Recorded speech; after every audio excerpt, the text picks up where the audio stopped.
இன்னைக்குமே ஒரு சிலர் நினைக்கலாம், எனக்கு ஏன் இந்த கஷ்டம் அப்படின்னு சொல்லி நினைக்கலாம். வாழ்க்கையில சில கஷ்டங்கள் இருக்கும் பொழுது, அது வியாதிகளோ மற்ற பிரச்சனைகளோ, அந்த கஷ்டத்தை நினைக்கும் பொழுது எனக்கு ஏன் இந்த கஷ்டம் நினைச்சீங்கன்னாக்க, கர்த்தர் நமக்கு ஏதோ சொல்ல வராருன்னு அர்த்தம். நம்மளுக்கு ஏதோ ஒரு வசனத்தை உணர்த்த வராருன்னு சொல்லி அர்த்தம். ஆசை கனவுகள் அப்படின்றது எல்லாருக்குமே இருக்கும். பரிசுத்தமா இருக்கணும், நித்திய ஜீவனுக்கு போகணுன்ற ஆசையும் கனவுகளும் எல்லோருக்கும் உண்டு. பட் இந்த ஆசையும் கனவும் வந்துட்டு நம்மளை நித்திய ஜீவனுக்கு கொண்டு போகாத. அவர்கள் இருதயம் கொழுத்திருக்கிறது அப்படிங்கிறாரு. ஏன் உணர்வு இல்ல? இருதயம் கொழுத்து இருந்துச்சுனாக்க உணர்வு இருக்காது பிரதர்ஸ் அண்ட் சிஸ்டர்ஸ். கர்த்தருடைய சித்தத்தை நம்ம உணர்ந்து கொள்ளல அப்படின்னு சொன்னாக்க, praise lord brothers and sisters. கர்த்தராகிய இயேசு கிறிஸ்துவின் மகா பரிசுத்த நாமத்தினால் உங்கள் அனைவரையும் வாழ்த்துகிறேன். வாசிக்கலாம் எபேசியர் 5ஆம் அதிகாரம் 17வது வசனம். எபேசியன்ஸ் 5:17. ஆகையால் நீங்கள் மதியற்றவர்களாய் இராமல் கர்த்தருடைய சித்தம் இன்னதென்று உணர்ந்து கொள்ளுங்கள். ஆமென். ஆமென். ஆகையால் நீங்கள் மதியற்றவர்களாய் இராமல் கர்த்தருடைய சித்தம் என்னதென்று உணர்ந்து கொள்ளுங்கள் என்று எழுதியிருக்கிறது. அப்ப கர்த்தருடைய சித்தத்தை பத்தி நம்ம ஏற்கனவே ஒரு வாரத்துக்கு முன்னாடி நம்ம டிஸ்கஸ் பண்ணியிருக்கிறோம். தேவனுடைய நன்மையும் பிரியமும் பரிபூரணமான சித்தத்தை பத்தி ரோமர் 12:2 டிஸ்கஸ் பண்ணியிருக்கிறோம். பட் இந்த கர்த்தருடைய சித்தத்தை நம்ம என்ன செய்யணுமா? உணர்ந்து கொள்ளுங்கள் என்று எழுதி இருக்கிறது. கர்த்தருடைய சித்தத்தை நம்ம உணர்ந்து கொள்ளல அப்படின்னு சொன்னாக்க மதியற்றவர்கள் என்றும் வேதம் சொல்கிறது. அப்ப இந்த உணர்வுள்ள இருதயத்தை வந்துட்டு கர்த்தர் தான் நமக்கு கொடுக்க முடியும் இல்லைங்களா? கர்த்தருடைய சித்தத்தை உணர்ந்து கொள்வதற்கு இயேசுவுக்கு எது பிடிக்கும், இயேசுவுக்கு எது பிடிக்காது, எது பிடிச்சதை நான் செய்யணும், பிடிக்காத நான் செய்யக்கூடாது அப்படிங்கிற அந்த ஒரு உணர்வை பத்தி இன்னைக்கு நம்ம ஆராய்ந்து பார்க்கலாம். ரோமர் 3ஆம் அதிகாரம் 11ஆம் வசனம் வாசிக்கலாம். ரோமன்ஸ் 3:11. உணர்வுள்ளவன் இல்லை, தேவனை தேடுகிறவன் இல்லை. ஆமென். உணர்வுள்ளவன் இல்லை அப்படின்னு சொல்லி சொல்றாரு. தேவனை தேடுகிறவன் இல்லை. இப்ப யார் இந்த உணர்வுள்ளவன்? தேவனை தேடுகிற பிள்ளைகள் தான் உணர்வுள்ள பிள்ளைகள் என்று எழுதி இருக்கிறது இல்லைங்களா? இப்ப தேவனை தேடாதவங்களுக்கு உணர்வுன்றதே கிடையாது. அதனாலதான் வந்துட்டு தேவனை தேடுகிறவர்களை பார்த்து உணர்வுள்ளவர்கள்னு இதை பத்தி பழைய ஏற்பாட்டிலேயே நிறையவே கர்த்தர் பேசி இருக்கிறாரு. சங்கீதம் 14 2 முதல் 3 வசனங்களை வாசிப்போமே. தேவனை தேடுகிற உணர்வுள்ளவன் உண்டோ என்று பார்க்க கர்த்தர் பரலோகத்திலிருந்து மனுபுத்திரரை கண்ணோக்கினார். எல்லாரும் வழிவிலகி ஏகமாய் கெட்டு போனார்கள், நன்மை செய்கிறவன் இல்லை, ஒருவனாகிலும் இல்லை. ஆமென். தேவனை தேடுகிற உணர்வுள்ளவன் உண்டோ அப்படின்னு சொல்லி கர்த்தர் வந்துட்டு பாக்குறாரு. பரலோகத்திலிருந்து மனுபுத்திரரை கண்ணோக்கி பார்த்தார். எல்லாரும் வழி விலகி ஏகமாய் கெட்டு போனார்கள், தேவ மகிமையற்றவர்களாகி. ஆனால் இயேசு கிறிஸ்துவின் கிருபையினால நம்ம இன்னைக்கு உணர்வடைந்த பிள்ளைகளா இருக்கிறோம். பட் கர்த்தருடைய சித்தம் என்னதென்று உணர்ந்து கொள்ளுங்கள் என்று எழுதியிருக்கிறது. ஆனால் உணர்வுள்ளவன் இல்லை. ஆனா நமக்கு இயேசு கிறிஸ்துவின் ஆவியை பெறுவதற்கு முன்னாடி நாமளும் வந்துட்டு உணர்வு இல்லாதவர்களாதான் வந்துட்டு இருந்தோம். இதே 2 வசனங்களை தான் சங்கீதம் 53 பேசுது. சங்கீதம் 53லயும் 2-3 வசனங்களை வாசிச்சு பாத்தீங்கன்னா, தேவனை தேடுகிற உணர்வுள்ளவன் உண்டோ, அவர்கள் எல்லாரும் வழி விலகி ஏகமாய் கெட்டு போனார்கள் என்று எழுதியிருக்கிறது. அப்படின்னா நித்திய ஜீவனை குறித்த ஒரு உணர்வு நமக்கு நாள்தோறும் இருக்கிறதா? நம்மளை நாமளே கேட்டு பார்ப்போமே. நம்மை நாமே நிதானித்தறிந்தால் நியாயம் தீர்க்கப்படும் என்று எழுதியிருக்கிறது. நித்திய ஜீவனை குறித்த ஒரு உணர்வு எனக்கு இருக்குதா? பரிசுத்தத்தை குறித்த ஒரு உணர்வு எனக்கு இருக்கிறதா? என்னுடைய குடும்பம் எல்லாம் நல்லா கீழ்ப்படிஞ்சு பரிசுத்தமா இருக்கணும், என்னுடைய குடும்பத்தாருடைய கீழ்ப்படுதலை குறித்த ஒரு உணர்வு இருக்குதா? நான் பாவம் செய்யக்கூடாது, என்னுடைய பழைய பாவங்களை குறித்த உணர்வும், இனி பாவம் செய்யக்கூடாது என்கிற எண்ணமும் இது எனக்கு வந்துட்டு மேலோங்கி இருக்கிறதா? கர்த்தருடைய சித்தம் என்னதுன்னு சொல்லி அறியக்கூடிய அந்த உணர்வு எனக்கு இருக்குதா? 2ஆம் வருகை சமீபமா இருக்கிறதே. இந்த 2ஆம் வருகைக்கு நானும் என் வீட்டாரும் என் சபையாரும் ஆயத்தமாகணும் அப்படிங்கிற அந்த உணர்வு இருக்குதா? வெளிப்படுத்தின விசேஷம் வந்துட்டு புரிந்து கொள்ளக்கூடிய அந்த உணர்வு இருக்குதா? அதை தேடக்கூடிய உணர்வு இருக்குதா? இல்ல 1000 வருட அரசாட்சி எப்படி இருக்கும் என்று அறிந்து கொள்ளக்கூடிய அந்த உணர்வு எனக்கு இருக்குதா? தேவன் ஒருவர்னு நம்ம சொல்றோமே, எப்படி ஒருவரா இருக்கிறார், அவரை பற்றி நான் வந்துட்டு தெரிஞ்சுக்கணும் அப்படிங்கிற அந்த உணர்வு இருக்குதா? அந்த உணர்வுக்கு வந்துட்டு நம்ம அந்த பயிற்சி முயற்சி அப்படின்றது ஏதாவது கொடுக்குறோமா? டிசையர்ன்றது எல்லாருக்குமே இருக்கும் பிரதர்ஸ் அண்ட் சிஸ்டர்ஸ். ஆசை கனவுகள் அப்படின்றது எல்லாருக்குமே இருக்கும். இப்படி இருக்கணும், அப்படி இருக்கணும், பரிசுத்தமா இருக்கணும், நித்திய ஜீவனுக்கு போகணுன்ற ஆசையும் கனவுகளும் எல்லோருக்கும் உண்டு. பட் இந்த ஆசையும் கனவும் வந்துட்டு நம்மளை நித்திய ஜீவனுக்கு கொண்டு போகாது. பட் அதற்கு பயிற்சி முயற்சி அப்படின்னு சொல்லி கர்த்தர் எழுதி வைத்திருக்கிறார். எபிரேயர் 5ஆம் அதிகாரத்துல கடைசி வசனத்துல நம்ம வந்துட்டு என்ன வந்துட்டு நாடி செல்கிறோமோ அதற்கு பயிற்சி முயற்சி நம்ம எடுக்கணும். பட் இந்த பயிற்சி முயற்சிக்கு முன்னாடி முதல்ல வசனங்களுக்குரிய ஒரு உணர்வு இருக்கிறதா, என்னுடைய வாழ்க்கைக்குரிய ஒரு உணர்வு இருக்கிறதா, நான் ஆவியின் கனியில இருக்கிறேனா இல்லையான்ற அந்த உணர்வு வந்துட்டு எனக்கு இருக்கிறதா. சோ இந்த உணர்வை பத்தி தான் ஆவியானவர் இன்றைக்கு நமக்கு வந்துட்டு பேசிக் கொண்டிருக்கிறார். வாசிக்கலாம். சங்கீதம் 107 வசனம் 43. எவன் ஞானம் உள்ளவனோ அவன் இவைகளை கவனிக்க கடவன். ஞானவான்கள் கர்த்தருடைய கிருபைகளை உணர்ந்து கொள்வார்கள். ஆமென். ஞானவான்கள் கர்த்தருடைய கிருபைகளை உணர்ந்து கொள்வார்கள். ஆனா இதுக்கு முந்தின வசனத்துல வாசிச்சோம், தேவனை தேடுகிற உணர்வுள்ளவன் உண்டோ, உணர்வுள்ளவன் இல்லை என்று ரோமர் புஸ்தகத்திலே சங்கீத புஸ்தகத்திலே வாசித்தோம். ஆனா யாரு வந்துட்டு உணர்ந்து கொள்வார்கள்? ஞானவான்கள் கர்த்தருடைய கிருபைகளை உணர்ந்து கொள்வார்கள் என்று எழுதியிருக்கிறது. ஆனா துன்மார்க்கரோ கர்த்தருடைய கிருபைகளை உணர மாட்டாங்க. வசனத்தை கேட்டாலுமே அவர்கள் உணர மாட்டார்கள் என்று வேதம் சொல்கிறது. அப்படின்னாக்க நானும் என் வீட்டாரும் என் சபையாரும் நான் வந்துட்டு வசனத்தை உணர்ந்து இருக்கிறேனா, எல்லா வசனத்தையும் உணர்ந்து இருக்கிறேனா, இல்ல எனக்கு வந்துட்டு தேடக்கூடிய காரியம்னு வேதத்துல நிறையவே இருக்குது, இவை எல்லாவற்றையும் நான் தேடி பார்த்திருக்கிறேனா, அதை தேடக்கூடிய ஒரு உணர்வு இருக்குதா, தேடி அறிந்து கொள்ளக்கூடிய ஒரு உணர்வு இருக்கிறதா, நித்திய ஜீவனை குறித்த வந்துட்டு ஒரு செல்ஃப் எக்ஸாமினேஷன் எனக்கு இருக்குதா, இல்ல பரிசுத்தத்தை குறித்த தன்னைத்தானே நிதானித்து அறிகிற அந்த உணர்வு எனக்கு இருக்கிறதா, நானும் என் வீட்டாரும் கர்த்தருக்குள்ளார வந்துட்டு கரெக்டா தான் இருக்கிறோமா இல்லையா அப்படிங்கிற ஒரு உணர்வு இருக்குதா, கர்த்தருடைய சித்தத்தை நான் ஒவ்வொரு காரியத்திலையும் நான் தேடுறேனா இல்லையா, என்னுடைய சரீரத்தை நான் ஜீவ பலியா நான் கொடுத்துக்கிட்டு இருக்கிறேனா இல்லையா, இந்த உணர்வு நமக்கு எப்பொழுதுமே இருக்கணும். தானியேல் 12ஆம் அதிகாரம் 10ஆம் வசனம் வாசிக்கலாம். தானியேல் 12:10. அநேகர் சுத்தமும் வெண்மையும் ஆக்கப்பட்டு புடமிடப்பட்டவர்களாய் விளங்குவார்கள். துன்மார்க்கரோ துன்மார்க்கமாய் நடப்பார்கள். துன்மார்க்கரில் ஒருவனும் உணரான். ஞானவான்களோ உணர்ந்து கொள்வார்கள். ஆமென். துன்மார்க்கரில் ஒருவனும் உணரான். துன்மார்க்கர் துன்மார்க்கமா தான் நடப்பாங்க, ஞானவான்களோ உணர்ந்து கொள்வார்கள் என்று எழுதியிருக்கிறது. இப்ப பரிசுத்தமாயிருக்கிறவன் இன்னும் பரிசுத்தமாகட்டும், நீதி செய்கிறவன் இன்னும் நீதி செய்யட்டும், ஆனால் வந்துட்டு அநியாயம் செய்கிறவன் இன்னும் அநியாயம் செய்யட்டும் என்று எழுதியிருக்கிறது. துன்மார்க்கரில் ஒருவனும் கர்த்தருடைய கிருபை வரங்களை உணர மாட்டான், ஆனா ஞானவான்களோ உணர்ந்து கொள்வார்கள். பட் இந்த வசனத்தை உணர்கிறத குறித்து இயேசு கிறிஸ்து புதிய ஏற்பாட்டுல ரொம்ப டீடைல்டாவே பேசியிருக்கிறாருங்க. மத்தேயு 13ஆம் அதிகாரம் 19ஆம் வசனம் வாசிக்கலாம். மேத்யூ 13:19. ஒருவன் ராஜ்யத்தின் வசனத்தை கேட்டும் உணராதிருக்கும் போது பொல்லாங்கன் வந்து அவன் இருதயத்தில் விதைக்கப்பட்டதை பறித்து கொள்ளுகிறான். அவனே வழியருகே விதைக்கப்பட்டவன். ஆமென். இந்த வழி அருகே விதைக்கப்பட்டவர்களை நீங்க கவனிச்சு பாருங்க. ராஜ்யத்தின் வசனத்தை கேட்டும், சபைக்கு போய் காதுல வந்துட்டு வசனங்களை கேட்டும் உணராதிருக்கும் பொழுதுதான் என்ன நடக்குது? பொல்லாங்கன் வந்து அவன் இருதயத்தில் விதைக்கப்பட்டதை பறித்து கொள்ளுகிறான். விதை வந்துட்டு என்னது? விதை தேவனுடைய வசனம் என்று எழுதி இருக்கிறது இல்லைங்களா?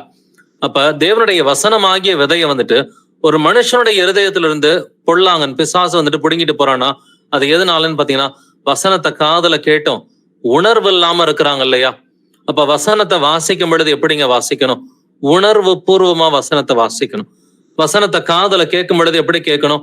உணர்வு பூர்வமா காதுல வந்துட்டு கேட்கணும் இல்லைங்களா? அப்ப அந்த உணர்வு இல்லைன்னு சொன்னா அந்த வசனம் அவங்களுக்கு பிரயோஜனப்படாது. சோ இந்த என்டையர் பைபிள் ஸ்டடியை இந்த மத்தேயு 13ஆம் அதிகாரத்துல சில முக்கியமான வசனங்களை அடிப்படையா கொண்டுதான் வந்துட்டு இருக்குது. இயேசு கிறிஸ்து பரலோக ராஜ்யத்தின் பத்தி ஓமைகளை வந்துட்டு அவர் எடுத்து கூறி இருக்கிறார். அதுல விதை விதைக்கிற ஓமையில வந்துட்டு இந்த வசனத்தை உணரணும்னு சொல்லி சொல்றார். அப்ப அந்த வசனத்தை இன்னைக்கு பொய் சொல்லக்கூடாது, கெட்ட வார்த்தை சொல்லக்கூடாது, இப்படி எல்லாம் வசனங்கள் இருக்குது. பட் இதை எத்தனை பேர் உணர்ந்து இருக்கிறார்கள்? வசனத்தை உணர்ந்தா மட்டும்தான் வந்துட்டு அதற்கேற்ற முயற்சி பயிற்சி இருக்கும். சோ நமக்கு முதல்ல என்ன தேவை? வசனத்தை காதுல கேட்கும் பொழுது உணரணும் இல்லைங்களா? இப்ப ஆவியின் கனின்னு சொல்லி நம்ம 100கணக்கான முறை கேட்டிருப்போம். பட் அந்த உணர்வு நமக்குள்ளார இருக்குதா? நான் இதுல வளரணும் அப்படின்ற உணர்வு இருக்குதா? பரிசுத்தமா இருந்தாதான் கர்த்தரை தரிசிக்க முடியும். பரிசுத்தம் இல்லைனாக்கா ஒருவரும் கர்த்தரை தரிசிக்க முடியாது என்று எழுதி இருக்கிறது. அப்படின்னாக்கா அந்த பரிசுத்தத்தை நோக்கி போகிற அந்த ஒரு எண்ணம் உணர்வு எனக்கு இருக்கிறதா? ஏன்னா ராஜ்யத்தின் வசனத்தை கேட்டுமே ஒருவன் உணராமல் இருக்கும் பொழுது பிசாசு வந்து அவனுடைய இருதயத்துல இருக்கிற அந்த வசனத்தையே தூக்கிட்டு போயிருவான். இவர்கள் தான் வழி அருகே விதைக்கப்பட்டவர்கள். ஆனால் பலன் கொடுக்கிறவர்கள் எப்படி இருப்பார்கள்ன்றதை கவனிச்சு பார்க்கலாம். மத்தேயு 13:23 வாசிக்கலாம். நல்ல நிலத்தில் விதைக்கப்பட்டவனோ வசனத்தை கேட்கிறவனும் உணர்கிறவனுமாய் இருந்து 100ஆகவும் 60ஆகவும் 30ஆகவும் பலன் தருவான் என்றார். ஆமென். நல்ல நிலத்தில் விதைக்கப்பட்டவன் எப்படி இருப்பான்? வசனத்தை கேட்கிறவனும் உணர்கிறவனுமாய் இருந்து. அப்ப நீங்கள் வசனத்தை கேட்கிறவர்களாய் மாத்திரம் இல்லாமல் அதன்படி செய்கிறவர்களாயும் இருங்கள் அப்படின்னு சொன்னா, முதல்ல செயலுக்கு முன்னாடி என்ன இருக்கணும்? வசனத்தை கேட்கும் பொழுது ஒரு உணர்வு வந்துட்டு இருக்கணும். அந்த வசனத்தின்படி நம்ம நடக்கிறோமா இல்லையா? நடக்கலைனாக்க நமக்கு உண்மையிலேயே அந்த கில்ட்டி ஃபீலிங் இருந்துதான் ஆகணும். நடக்கலைனாக்கா ஆண்டவரே என்னை மன்னிச்சிருங்க அப்படின்னு அந்த மனம் திரும்புதல் வந்துட்டு நமக்கு வேணும். அப்படின்னா வசனத்தை நம்ம கேட்கும் பொழுதெல்லாம் உணர்வு பூர்வமா கேட்கிறோமா, இல்ல கத்தோலிக்க சபையில பூசை பார்த்த மாதிரி ஒவ்வொரு முறையும் வந்துட்டு பூசை பார்த்துட்டு திரும்பி போவாங்க இல்லைங்களா? ஒரு உணர்வே இல்லாம வந்துட்டு பூசை பார்த்துட்டு 1 மணி நேரம் வந்துட்டு ஒரு கடமைக்காக பூசை பார்த்துட்டு போவாங்க. அந்த மாதிரி இருக்கிறோமா? நம்மை நாம நிதானித்து அறிவோம். ஏன்னா இப்ப இந்த 8 மணி கால் கேட்கறது மட்டும் இல்ல பிரதர்ஸ் அண்ட் சிஸ்டர்ஸ், நாம வசனத்தை வாசிக்கும் பொழுது, வீட்டுல தனிப்பட்ட முறையில வசனங்களை வாசிக்கும் பொழுது எப்படி வாசிக்கிறோம் அப்படின்றத யோசிச்சு பாருங்க. பேருக்கு இன்னைக்கு ஒரு 2 அதிகாரம் படிக்கணும்னு நம்ம வாசிக்கிறோமா, இல்ல அந்த வசனங்களை உணர்வு பூர்வமா நம்ம வாசிக்கிறோமா? காதல கேட்கும் பொழுதும் உணர்கிறவனா இருக்கணும், வாசிக்கும் பொழுதும் உணர்கிறவனா இருக்கணும்னு சொல்லி கர்த்தர் சொல்றாரு. அப்பொழுதுதான் 100ஆகவும் 60ஆகவும் 30ஆகவும் பலன் தர முடியும். எந்த அளவுக்கு உணர்றோமோ அந்த அளவுக்கு பலன் கொடுக்கிற பிள்ளைகளா இருப்போம். நம்ம வந்துட்டு 30 மடங்கு நம்ம வந்துட்டு 30% உணர்ந்தாக்க 30 டைம்ஸ் வந்துட்டு பலன் கொடுக்கலாம். இல்ல வசனத்தை 60% உணர்ந்தாக்க 60 டைம்ஸ் வந்துட்டு பலன் கொடுக்கலாம். இல்ல வசனத்தை 100% உணர்ந்தோம்னு சொன்னாக்க நம்ம வந்துட்டு 100 மடங்கா பலன் கொடுக்க முடியும்னு சொல்லி கர்த்தர் சொல்றாரு.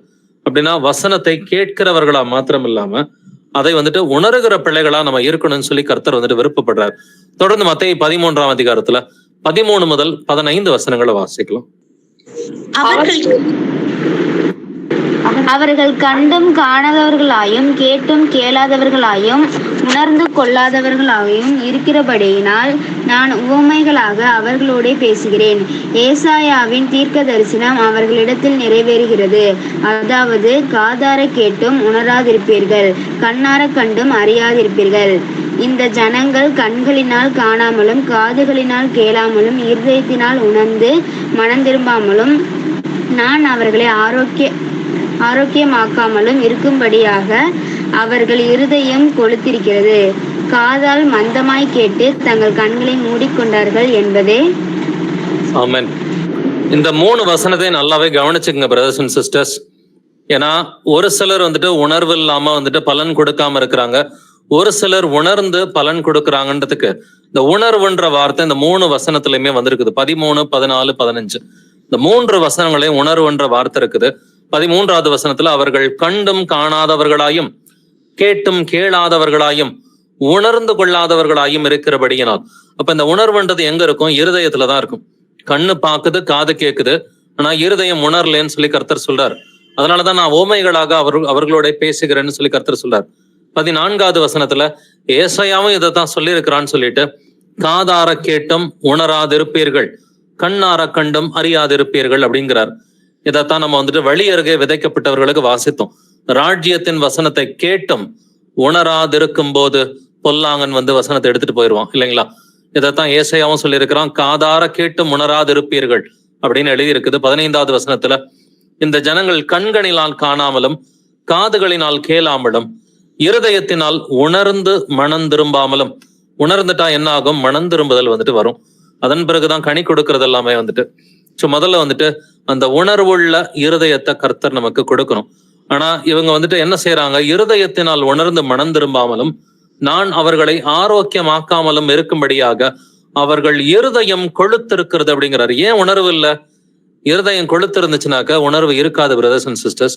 நீங்க கூட அநேகருக்கு சுவிசேஷம் அறிவிப்பீங்க, எவ்வளவோ அறிவிச்சாலும் வந்துட்டு ஒரு உணர்வுன்றது அவங்களுக்கு இருக்கவே இருக்காது. காரணம் என்ன நினைச்சீங்கன்னாக்க அவங்களுடைய இருதயம் வந்துட்டு கொழுத்து இருக்கிறது. அதனாலதான் காதால் மந்தமாய் கேட்டு தங்கள் கண்களை மூடிக்கொள்கிறார்கள் அப்படின்னு சொல்லி கர்த்தர் சொல்றார். இந்த உணர்வு ஒரு சிலருக்கு இன்னும் ஏன் இல்லைனாக்க இருதயம் கொழுத்து இருக்கிறது. இதுதான் வந்துட்டு காரணம். மார்க் 4ஆம் அதிகாரத்துல 10ல இருந்து 12 வசனங்களை வாசிச்சு. ஜனங்கள் திரளாய் இருந்தபடியால் மார்க் 4ல 10ல இருந்து 12. அவர் தனித்திருக்கிறது 12 கூட அவரை சூழ்ந்திருந்தவர்கள் இந்த ஊமையை குறித்து அவரிடத்தில் கேட்டார்கள். அதற்கு அவர், தேவனுடைய ராஜ்யத்தின் ரகசியத்தை அறியும்படி உங்களுக்கு அருளப்பட்டது, புறம்பே இருக்கிறவர்களுக்கோ இவைகள் எல்லாம் ஊமைகளாக சொல்லப்படுகிறது. அவர்கள் குணப்படாதபடிக்கு பாவங்கள் அவர்களுக்கு மன்னிக்கப்படாதபடிக்கும் அவர்கள் கண்டும் காணாதவர்களாகவும் கேட்டும் உணராதவர்களாகவும் இருக்கும்படி இப்படி சொல்லப்படுகிறது என்றார். ஆமென். அவர்கள் குணப்படாதபடிக்கும் பாவங்கள் அவர்களுக்கு மன்னிக்கப்படாதபடிக்கும். நல்லா கவனிச்சுங்க, உணராதவங்களுக்கு பாவங்கள் மன்னிக்கப்படாதுன்னு கர்த்தர் சொல்றார். 4:12 வந்துட்டு, மார்க் 4:12 அவர்கள் குணப்படாதபடிக்கும் பாவங்கள் அவர்களுக்கு மன்னிக்கப்படாதபடிக்கும் அவர்கள் கண்டும் காணாதவர்களாயும் கேட்டும் உணராதவர்களாயும் இருக்கும்படி இப்படி சொல்லப்படுகிறது. அப்ப ஒருத்தருக்கு வசனத்தை காதுல கேட்டும் உணர்வு இல்ல, பொய் சொல்லக்கூடாதுன்னு வசனம் இருக்குது, ஆனாலும் உணர்வே இல்லாம பொய் சொல்றாங்க. கெட்ட வார்த்தை சொல்லக்கூடாதுன்னு வசனம் இருக்குது, அதை காதுல கேட்டும் தொடர்ந்து கெட்ட வார்த்தை பேசுறாங்க. ஒரு ஸ்திரீயை நீ இச்சையோட பார்க்க கூடாதுன்னு இருக்கு, தொடர்ந்து அதை செய்யறாங்க. சினிமா பாக்குறது கர்த்தருக்கு பிடிக்காது, நாடகம் பாக்குறது கர்த்தருக்கு பிடிக்காது, இல்ல வந்துட்டு கிரிக்கெட் பாக்குறதோ இல்ல கேளிக்கை நிகழ்ச்சிகளோ கர்த்தருக்கு பிடிக்காதுன்னு தெரியும். அதை கேட்டுமே உணர்வு இல்லாதவர்களா வந்துட்டு இன்னமும் ஒரு சிலர் வந்துட்டு செஞ்சுக்கிட்டு தான் வந்துட்டு இருக்கிறாங்க. கேட்டா இதெல்லாம் ஒரு பெரிய தப்பா பிரதர், அப்படின்னா எல்லாரையுமே கர்த்தர் நரகத்துல போட்டுருவாரு அப்படின்ற ஒரு மெத்தனமான எண்ணத்துல வந்துட்டு அநேகர் உணர்வு இல்லாதவர்களா தான் வந்துட்டு இருக்கிறாங்க. கர்த்தர் ஆனா என்ன சொல்றாரு, அவர்களுடைய பாவங்கள் மன்னிக்கப்படுவதில்லை அப்படிங்கிறார். இப்ப நாம எப்படி இருக்கணும்? நம்ம வசனத்தை கேட்கிற பிள்ளைகளா, உணர்வடைகிற பிள்ளைகளா, மனம் திரும்புகிற பிள்ளைகளா இருந்தா மட்டும்தான் 30, 60, 100 பலன் கொடுக்க முடியும். வாசிக்கலாம். மார்க் 7ஆம் அதிகாரம் 14வது வசனத்தை வாசிக்கலாம். பின்பு அவர் ஜனங்கள் எல்லாரையும் வரவழைத்து அவர்களை நோக்கி, நீங்கள் எல்லாரும் எனக்கு செவி கொடுத்து உணருங்கள். இயேசு கிறிஸ்து என்ன சொல்றாருன்னு பாத்தீங்களா? நீங்கள் எல்லாரும் எனக்கு செவி கொடுத்து உணருங்கள் அப்படிங்கிறார். முதல்ல வசனத்தை புரிஞ்சு கொண்டார். இயேசு கிறிஸ்து சொல்றது இதுதாங்க, நம்முடைய கர்த்தர் சொல்றது இதுதான். முதல்ல நான் சொல்றதை கேட்டு நீ முதல்ல புரிஞ்சுக்கோ. புரிஞ்சுக்கிட்டேனாக்கா அதன் பிறகு மனம் திரும்பலாம், அதன் பிறகு வந்துட்டு நம்ம கனி கொடுக்கிற பிள்ளைகளா மாற முடியும். நீங்கள் எல்லாரும் எனக்கு செவி கொடுத்து உணருங்கள், அந்த உணருங்கள்ன்ற வார்த்தைய நல்லாவே பிடிச்சுக்குங்க. மத்தேயு 15வது அதிகாரத்துல 10 முதல் 11 வசனங்களை வாசிப்போம். பின்பு அவர் ஜனங்களை வரவழைத்து அவர்களை நோக்கி, நீங்கள் கேட்டு உணருங்கள். வாய்க்குள்ளே போகிறது மனுஷனை தீட்டுப்படுத்தாது, வாயிலிருந்து புறப்படுகிறதே மனுஷனை தீட்டுப்படுத்தும் என்றார். ஆமென். அவன் இயேசு கிறிஸ்து ஓமைகளாவே பேசிக்கிட்டு இருக்கிறாரு. அப்போஸ்தலர்களுக்கு ஒண்ணுமே புரியல. ஆண்டவரே எங்களுக்கு வந்துட்டு விளக்கி சொல்லுங்க அப்படின்றதெல்லாம் இந்த அதிகாரத்துல எழுதப்பட்டிருக்கும். இயேசு கிறிஸ்து என்ன சொல்றாரு? பின்பு அவர் ஜனங்களை வரவழைத்து அவர்களை நோக்கி என்ன சொல்றாரு? நீங்கள் கேட்டு உணருங்கள் அப்படிங்கிறார். எக்ஸ்பிளனேஷன் எல்லாம் கொடுக்கறதுக்கு முன்னாடி அவர் முதல்ல சொல்றது என்னது? நீங்க முதல்ல கேளுங்க, கேட்டு உணருங்கள். ஏன் மார்க் 7க்கும் மத்தேயு 15க்கும் பேக் அண்ட் ஃபோர்த் போறோம்னா, இது ரெண்டுமே பேரலல் சாப்டர்ஸ். மார்க் 7 மத்தேயு 15 பேரலான சாப்டர்ஸா இருக்குது. அதனாலதான் இந்த உணருங்கள் அப்படின்ற வார்த்தை இந்த 2 சாப்டர்லயும் அதிகமா வருது. இயேசு கிறிஸ்து அடிக்கடி சொல்றது வந்துட்டு, நான் சொல்றத கேட்டு உணர்வு அடைஞ்சுக்கோ அப்படின்னு சொல்லி சொல்றார். உணர்வு அடைஞ்சா மட்டும்தான் மனம் திரும்ப முடியும். மனம் திரும்பினா மட்டும்தான் பாவங்கள் மன்னிக்கப்படும். பாவங்கள் மன்னிக்கப்பட்டா மட்டும்தான் வந்துட்டு பரிசுத்த ஆவியானவர் நம்முடனே கூட இடைபடுவார். பரிசுத்த ஆவியானவர் இல்லைன்னு சொன்னாக்க நம்மளால எதுவுமே செய்ய முடியாது. சோ முதல்ல வசனங்களை கேட்டு உணர்வடையணும்னு சொல்லி கர்த்தர் நம்மிடம் வந்துட்டு சொல்கிறார். அப்ப நீங்க எந்த வசனம் கேட்டாலும் முதல்ல உணர்வு பூர்வமா கேட்கணும். கொஞ்சம் அந்த வசனத்தை வந்துட்டு உணர்வு பூர்வமா அதை புரிஞ்சுக்கிட்டு நம்ம வாழ்க்கைக்கு அப்ளை பண்ணணும். ஏன்னா அந்த வசனம் எல்லாம் யாருக்கோ சொல்லப்படுறது கிடையாது. பைபிள்ல இருக்கிற 31,000 வசனமும் எனக்கு எழுதப்பட்டது அப்படிங்கிற அந்த எண்ணம் வேணும். வசனங்களை கேட்டுட்டு, பிரதர் இந்த வசனம் இந்த பிரதருக்கு கரெக்டா இருக்கும் இல்லையா, இந்த வசனம் இந்த சிஸ்டருக்கு பொருந்தது அப்படின்னு சொல்லி மற்றவங்களுக்கு வசனத்தை கம்பேர் பண்ணி பார்க்க கூடாது. மற்றவர்களை பார்க்கும் பொழுது அல்ல, தன்னை பார்க்கும் பொழுது மேன்மை பாராட்ட இடம் உண்டு என்று எழுதியிருக்கிறது. அப்படின்னாக்கா முதல் காரியமா நம்ம செய்ய வேண்டியது, இந்த எல்லா வசனங்களும் எனக்கு எழுதப்பட்டது. இப்போ உணர்வடையணும்னா யாரு உணர்வடையணும்? நான் உணர்வடையணும். வசனத்தை காதல கேட்கிறவனா மட்டும் இல்லாம, காதல கேட்கும் பொழுது உணர்வு பூர்வமா நான் கேட்கிறேன் அந்த வசனத்தை வந்துட்டு, இல்ல வாசிக்கும் பொழுது உணர்வு பூர்வமா வாசிக்கிறேனா இல்ல பேருக்கு வாசிக்கிறேனா? இன்னைக்கு 2 சாப்டர் முடிக்கணும், இன்னைக்கு 5 சாப்டர் முடிக்கணும்னு சொல்லி பேருக்கு நான் வசனத்தை வாசிக்கிறேனா இல்ல உணர்வு பூர்வமா இந்த வசனங்களை வந்துட்டு வாசிக்கிறேன்னு சொல்லி நம்மை நாமே நிதானிக்கிறவர்களா இருப்போம். தொடர்ந்து மார்க் 7:18 வாசிக்கலாம். அதற்கு அவர், நீங்களும் இவ்வளவு உணர்வில்லாதவர்களா? புறம்பே இருந்து மனுஷனுக்குள்ளே போகிறதென்றும் அவனை தீட்டுப்படுத்த மாட்டாதென்று நீங்கள் அறிந்து கொள்ளவில்லையா? ஆமென். இயேசு கிறிஸ்து என்ன கேட்கிறாரு? அதற்கு அவர், நீங்களும் இவ்வளவு உணர்வில்லாதவர்களா அப்படின்ற கேள்வியை கேட்கிறார். கேட்டுட்டு தான் பின்னாடி எக்ஸ்பிளனேஷனே கொடுக்கிறார். அப்படின்னா முதல்ல வந்துட்டு வசனங்களை வந்துட்டு காதல கேட்கும் பொழுது உணரணும். அவங்க காதல கேட்டு உணராததுனாலதான் வந்துட்டு ஆண்டவர் இந்த கேள்வியவே கேட்கிறார். நீங்களும் எவ்வளவு உணர்வு இல்லாதவர்களா? நம்ம ஒரு சிலர்கிட்ட கேட்போம்ல, உனக்கு ஒண்ணுமே புரியலையா, உணர்வே இல்லையா அப்படின்னு கேட்போம் இல்லைங்களா? அதேதான் இயேசு கிறிஸ்துவும் கேட்கிறார். உங்களுக்கு உணர்வே இல்லையா? இவ்வளவு தூரம் உங்களுக்கு நான் பேசிக்கிட்டே வரேன், உங்களுக்கு உணர்வே இல்லையான்னு சொல்லி கேட்கிறார். இதை தொடர்ந்து இன்னும் கொஞ்சம் பெருசாவே நம்ம படிச்சு பார்க்கலாம். மத்தேயு 15 முதல் 20 வசனங்களை வாசிப்போம். அப்பொழுது அவரை நோக்கி, இந்த ஓமையை எங்களுக்கு வெளிப்படுத்த வேண்டும் என்றான். அதற்கு இயேசு, நீங்களும் இன்னும் உணர்வில்லாதவர்களாய் இருக்கிறீர்களா? வாய்க்குள்ளே போகிறதெல்லாம் வயிற்றில் சென்று ஆசன வழியாய் கழிந்து போம் என்பதை நீங்கள் இன்னும் அறியவில்லையா? வாயிலிருந்து புறப்படுகிறவைகள் இருதயத்திலிருந்து புறப்பட்டு வரும், அவைகளை மனுஷனை தீட்டுப்படுத்தும். எப்படியெனில், இருதயத்திலிருந்து பொல்லாத சிந்தனைகளும், கொலை பாதகங்களும், விபச்சாரங்களும், வேசித்தனங்களும், களவுகளும், பொய் சாட்சிகளும், தூஷணங்களும் புறப்பட்டு வரும். இவைகளை மனுஷனை தீட்டுப்படுத்தும். கை கழுவாமல் சாப்பிடுகிறது மனுஷனை தீட்டுப்படுத்தாது என்றார். ஆமென். இயேசு கிறிஸ்து சொல்லிய ஓமைய அவர் எக்ஸ்பிளைன் பண்றதுக்கு முன்னாடி முதல்ல அவர் என்ன கேட்கிறாரு? பேதுரு வந்துட்டு எக்ஸ்பிளனேஷன் கேட்கிறாரு இல்லைங்களா? பேதுரு அவரை நோக்கி இந்த ஓமையை எங்களுக்கு வெளிப்படுத்த வேண்டும் அப்படின்னு சொல்லி கேட்கிறார். கேட்கும் பொழுது இயேசு கிறிஸ்துவின் பதில் எப்படி இருக்கிறது? நீங்களும் இன்னும் உணர்வில்லாதவர்களா இருக்கிறீர்களா? இது கூட பாப்பா உனக்கு புரியல? வெளியில இருந்து புறப்பட்டு வர்றது உனக்கு தீட்டுப்படுத்தாது, உள்ள இருந்து வெளியில போறதான் தீட்டுப்படுத்தும்னு நான் சொன்னேன்னு உனக்கு இது கூடவா புரியலன்னு சொல்லி கொஞ்சம் கடிஞ்சுக்கிட்டு தான் எக்ஸ்பிளனேஷன் கொடுக்கிறார்.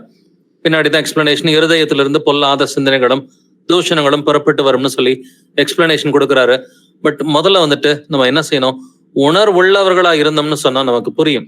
அப்ப அந்த வசனங்கள் ரொம்ப இம்பார்ட்டன்ட்டு.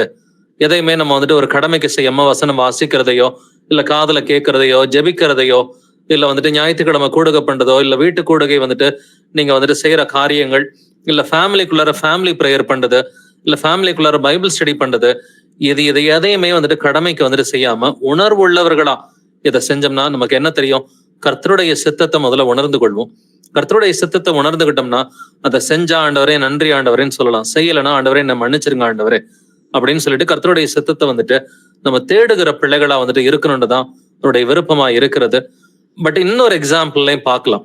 இப்ப இந்த மத்தேயு 15 மார்க் 7 பார்த்துட்டோம். இது ரெண்டுலையுமே வந்துட்டு முதல்ல பாரம்பரியத்தை பத்தி கர்த்தர் பேசுறாரு. அதன் பிறகு வந்துட்டு வெளியே இருந்து உள்ளே வருவது, உள்ளே இருந்து வெளியே போவது, இந்த ஓமையை வந்துட்டு பேசுறாரு. பட் இன்னொரு சிச்சுவேஷன்லயும் அவரு உணர்வை பத்தி தான் பேசுறார். மத்தேயு 16 அதிகாரம் 6 முதல் 7 வசனங்கள் வாசி. இயேசு அவர்களை நோக்கி, பரிசேயர் சதுசேயர் என்பவர்களின் புளித்த மாவை குறித்து எச்சரிக்கையாய் இருங்கள் என்றார். நாம் அப்பங்களை கொண்டு வராதபடியால் இப்படி சொல்லுகிறார் என்று அவர்கள் தங்களுக்குள்ளே யோசனை பண்ணி கொண்டார்கள். ஆமென். பரிசேயர் சதுசேயர் என்பவர்களின் புளித்த மாவை குறித்து எச்சரிக்கையா இருங்கள். அப்போஸ்தலர்களுக்கு புரிஞ்சுதான் பாருங்க, புரியல. நல்லா கவனிச்சுக்கங்க. நம்ம முந்தின அதிகாரத்துல பேசினது அப்போஸ்தலர்களை பத்தி. இயேசு கிறிஸ்து கூடவே இருந்த அப்போஸ்தலர்களை பத்தி தான் பேசுறோம். அவர்களுக்கு உணர்வே இல்லாம தான் வந்துட்டு இருந்தாங்கன்றத மத்தேயு 15 மார்க் 7 சொல்லுது. மத்தேயு 16 அவர்களுக்கு உணர்வு இல்லைன்னு சொல்லி தான் சொல்லுது. நம்ம ஏன் ஜாக்கிரதையா இருக்கணும்னா, அப்போஸ்தலர்களே ஒரு காலகட்டத்துல உணர்வு இல்லாம தான் இருந்தாங்க. அப்படின்னா நாம உணர்வுள்ளவர்களா இருக்கிறோமா இல்லையான்னு சொல்லி அடிக்கடி செக் பண்ணிக்கிறது ரொம்ப நல்ல ஒரு காரியம் தான். பட் இங்க இயேசு கிறிஸ்து மத்தேயு 16:6 என்ன சொல்றாரு? பரிசேயர் சதுசேயர் என்பவர்களின் புளித்த மாவை குறித்து எச்சரிக்கையா இருங்கள். இது அப்போஸ்தலர்களுக்கு புரிஞ்சுதா? நாம் அப்பங்களை கொண்டு வராதபடியினால் இப்படி சொல்லுகிறார். அப்பதான் இயேசு கிறிஸ்து அற்புதம் பண்ணியிருக்கிறார். அந்த 5 அப்பங்கள் எடுத்து 5000 பேருக்கு வந்துட்டு அவர் கொடுத்திருக்கிறார். பட் அந்த அப்பங்களை கொண்டு வரல. மீதியா இருக்கிற அப்பங்களை வந்துட்டு 12 கூடை நிறைய வந்துட்டு எடுத்தார்கள் அப்படிங்கிறத வந்துட்டு பாக்குறோம். பட் அந்த அப்பங்களை கொண்டு வராதனால அவங்களுக்கு உணர்வே இல்லை.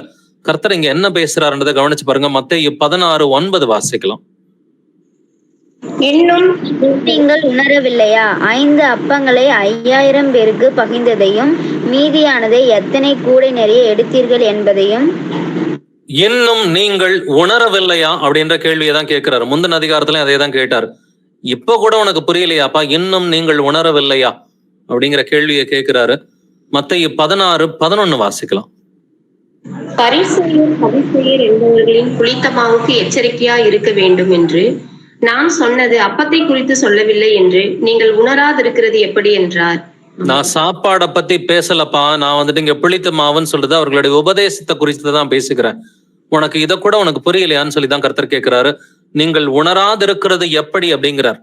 இப்போ 9வது வசனத்துல இன்னும் நீங்கள் உணரவில்லையா, 11வது வசனத்துல நீங்கள் உணராதிருக்கிறது எப்படி அப்படின்னு சொல்லி கேட்கிறார். அப்படின்னா முதல் காரியமா வசனத்திற்குரிய ஒரு உணருதல் நமக்கு வேணும். காதல கேட்கும் பொழுது, இல்ல நம்மளா வாசிக்கும் பொழுது, நமக்கு யாராவது நம்முடைய வீட்டார் எக்ஸ்பிளைன் பண்ணும் பொழுது, இல்ல சகோதர சகோதரிகள் வசனத்தை நம்மோடு பேசும் பொழுது நம்ம அதை எப்படி கேட்கணும்? உணர்வுள்ள பிள்ளைகளா வந்துட்டு அந்த வசனங்களை கேட்கணும். ஏதோ பேருக்கு ஒரு கடமைக்காக, அந்த காலத்துல கடமைக்காக சர்ச்சுக்கு போயிருப்போம் இல்லைங்களா? அந்த காலத்துல வந்துட்டு நம்ம மனம் மாறுவதற்கு முன்னாடி கடமைக்காக சர்ச்சுக்கு போன நாட்கள்லாம் நிச்சயமாவே வந்துட்டு இருக்குது. நான் செஞ்சிருக்கிறேன். நான் கடமைக்காகவே ரோமன் கத்தோலிக்கனா இருக்கிறப்ப பூசைக்கெல்லாம் போயிருக்கிறேன். பட் அது உணர்வு இல்லாத காலகட்டம்.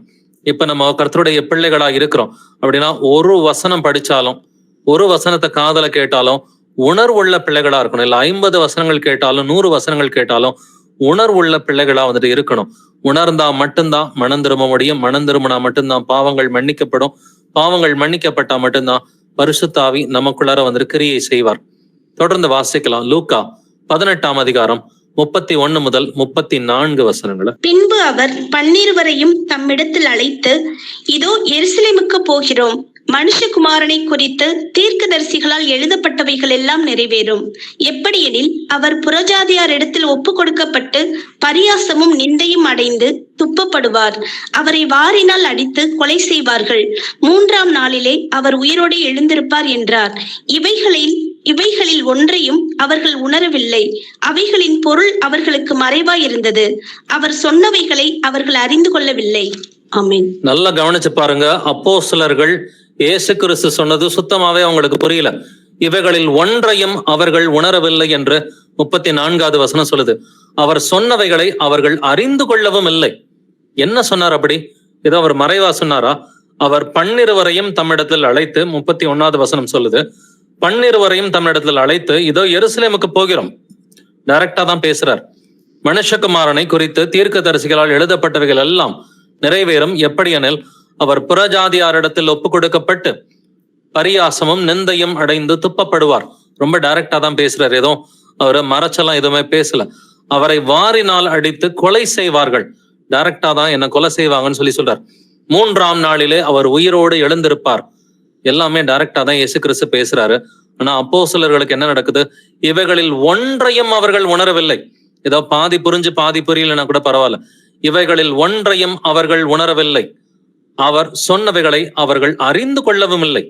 ஏன்னா அவர்களுடைய இருதயம் கடினப்பட்டு இருந்தது என்று வேதம் சொல்கிறது. அப்படின்னா இப்போ ஒரு 3-4 எக்ஸாம்பிள்ஸ் பார்த்துட்டோம் இல்லைங்களா? மத்தேயு 15ஆம் அதிகாரத்திலையும் மார்க் 7ஆம் அதிகாரத்திலையும் வந்துட்டு இயேசு கிறிஸ்து சொன்னதை அப்போஸ்தலர்கள் புரிஞ்சுக்கல. ஏன்னா அவங்களுக்கு உணர்வு இல்லைன்னு கர்த்தர் வந்துட்டு திட்டுறாரு. 16ஆம் அதிகாரத்திலையும் வந்துட்டு புளித்த மாவை குறித்து பேசும் பொழுது உங்களுக்கு இது கூடவா புரியல, உங்களுக்கு உணர்வு இல்லையான்னு சொல்லி கேட்கிறார். லூக்கா 18லையும் வந்துட்டு நான் மரிக்க போறேன், 3ஆம் நாளில் உயிர் தேடுவேன் அப்படின்னு டைரக்டா தான் பேசுறார். அதுவும் அவர்களுக்கு உணர்வு இல்லைங்க. அப்போஸ்தலர்களுக்கு உணர்வு இல்லை. அப்படின்னாக்க நாம உணர்வுள்ளவர்களா இருக்கிறோமான்னு சொல்லி ஒரு விசை நம்மை நாமே நிதானிக்கிறவர்களா இருப்போம். நித்திய ஜீவனை குறித்த உணர்வு எனக்கு எப்பொழுதும் இருக்கிறதா? இல்ல எங்கிட்டாவது கொஞ்சம் காம்ப்ரமைஸ் பண்ணிக்கிறேனா? பரிசுத்தத்தை குறித்த உணர்வு எனக்கு எப்பொழுதும் இருக்கிறதா? என்னுடைய குடும்பத்தாருடைய கீழ்ப்படுதலை குறித்து, என்னுடைய குடும்பத்தார் கர்த்தரை பிரியப்படுத்துகிற காரியத்தை குறித்து நான் எப்பொழுதும் உணர்வுள்ள சகோதரனா சகோதரியா இருக்கிறேனா? பாவத்தை குறித்த உணர்வு இருக்குதா? கர்த்தருடைய சித்தத்தை வந்துட்டு அவருடைய நன்மையும் பிரியமும் பரிபூரணமான சித்தத்தை அறிந்து கொள்ளக்கூடிய அந்த உணர்வு எனக்கு இருக்கிறதா? எப்பொழுது வந்துட்டு என்னுடைய சரீரத்தை ஜீவ பலியா நான் கொடுக்கறதுக்கு, தேவனுக்கு பரிசுத்தமும் பிரியமுமான ஜீவ பலியா கொடுக்கறதுக்கு நான் ரெடியா இருக்கிறேனா? அந்த உணர்வு எனக்கு இருக்குதா? 2ஆம் வருகைக்குரிய அந்த சிந்தனையும் உணர்வும் எனக்கு இருக்குதா? இல்ல வந்துட்டு பைபிள்ல இருக்கிற ரகசியங்களை அறிந்து கொள்ளக்கூடிய அந்த உணர்வு எனக்கு இருக்குதா? அட்லீஸ்ட் தேடக்கூடிய உணர்வாவது இருக்குதா? வெளிப்படுத்தின விசேஷமோ, 1000 வருட சாட்சியோ, இல்ல தேவன் ஒருவர் என்பத காரியத்தை குறித்தோ, இல்ல வந்துட்டு ஆவையின் கணில பிராக்டிக்கலா நடக்கிற காரியத்தை குறித்து, இதெல்லாம் குறித்து இருதயம் உணர்வுள்ளதா வந்துட்டு இருக்குதா? இல்ல பரவாயில்லப்பா, இதெல்லாம் வேலையில வந்துட்டு சகஜம்தான், வேலை பார்க்கறப்ப எல்லாம் ஆவியின் கனியோட இருக்க முடியாது, வேலை பார்க்கறப்ப எல்லாம் வந்துட்டு எல்லா நேரத்திலையும் கோபப்படாம எரிச்சல் படாம எல்லாம் இருக்க முடியாதுன்னு சொல்லி காம்ப்ரமைஸ் பண்றோமா? நம்மை நாமே நிதானிக்கிறவர்களா இருப்போம். சரி, அப்போஸ்தலர்களை பார்த்துட்டோம். ஒரு 3-4 எக்ஸாம்பிள்ல அவர்களுக்கு உணர்வு இல்லைன்றதை நம்ம பார்த்துட்டோம். பட் ஏன் உணர்வு இல்லை அப்படின்ற ரீசனை தெரிஞ்சுக்கலாம். மார்க் 6ஆம் அதிகாரம் 52வது வசனத்தை வாசிக்கலாம். அவர்களுடைய இருதயம் கடினமுள்ளதா இருந்தபடியினால் அப்பங்களை குறித்து அவர்கள் உணராமல் போனார்கள். ஆமென். ஏன் அப்பங்களை குறித்து உணராமல் போனார்கள்? அவர்களுடைய இருதயம் கடினமுள்ளதா இருந்தபடியினால். அப்போஸ்தலர்களுடைய இருதயம் கடினமுள்ளதா இருந்துச்சுங்க. அப்போஸ்தலர்களுடைய இருதயம் கடினமுள்ளதா இருந்துச்சுன்னு சொல்லி ஆவியானவரை எழுதி இருக்கிறார் இல்லைங்களா? அதனாலதான் அப்பங்களை குறித்து இயேசு கிறிஸ்து பிளித்த மாவை குறித்து பேசும் பொழுது இவங்க பிளித்த மாவு உபதேசம்ன்றதை யோசிக்காம அவங்க என்ன யோசிச்சுட்டு இருந்தாங்க? வசனத்துக்கே தப்பான அர்த்தத்தோட இருக்கிறாங்க. இன்னைக்குமே வந்துட்டு அநேகர் கர்த்தருடைய வசனங்களுக்கு தவறான அர்த்தத்தை கொண்டுதான் இருக்கிறாங்க. கர்த்தரை வந்துட்டு பில்டிங்ல தான் ஆராதிக்கணும் அப்படின்ற மாதிரி தவறான எண்ணங்கள் இருக்கிறது.